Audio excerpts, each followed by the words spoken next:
क्या होगा अगर गोकू और साइतामा साथ में 1v1 फाइट करें?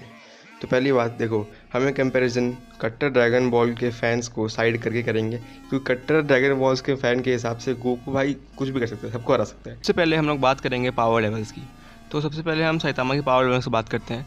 साइतामा को ऐसे डिज़ाइन किया गया है कि उसकी जो स्ट्रेंथ है वो लिमिटलेस है, मतलब उसको कोई लिमिट नहीं है। वो हर अपनी एक एनिमी को एक सिंगल पंच से डिफीट कर देता है, नो मैटर कितना भी पावरफुल वो एनिमी हो।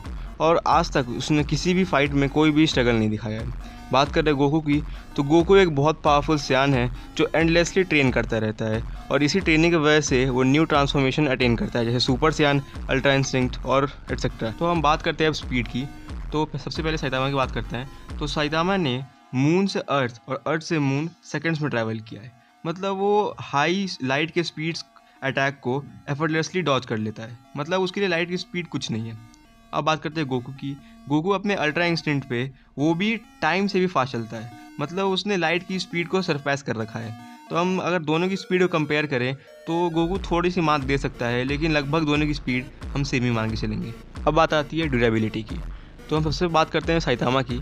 तो साइतामा ने ऐसे ऐसे डेंजरस अटैक्स को झेला है एफर्टलेसली, जो अटैक एक पूरे प्लेनेट को, जी हाँ, पूरे एक प्लेनेट को डिस्ट्रॉय कर सकते हैं सेकेंड्स में।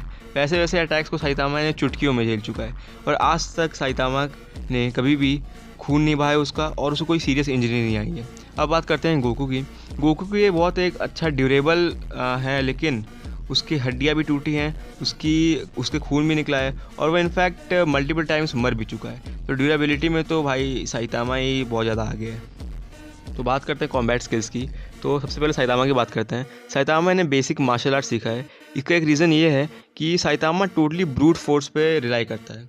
उसके पास इतनी ज़्यादा पावर है, इतना ज़्यादा उसके पास स्ट्रेंथ है कि उसको कोई मार्शल आर्ट्स की ज़रूरत नहीं है। अब बात करते हैं गोकू की। गोकू ने खुद गॉड्स के अंडर रह के मार्शल आर्ट्स को टोटली मास्टर कर चुका है। तो मार्शल आर्ट्स में तो गोकू आ गया है, लेकिन जो ब्रूट फोर्स की बात आती है, अगर स्ट्रेंथ की बात आती है, तो साइतामा बहुत ज़्यादा ही आगे है गोकू से।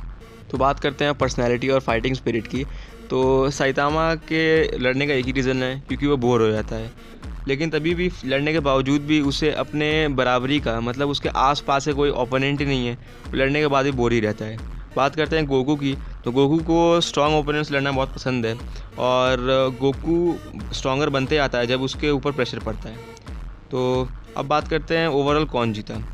साइतामा जीत गया है, क्योंकि भाई उसकी पावर की कोई लिमिट ही नहीं है। गोकू की पावर की एक लिमिट है, लेकिन साइतामा एक सुपर ह्यूमन है, उसकी पावर कोई लिमिट नहीं कि उसकी पावर कितनी हो सकती है।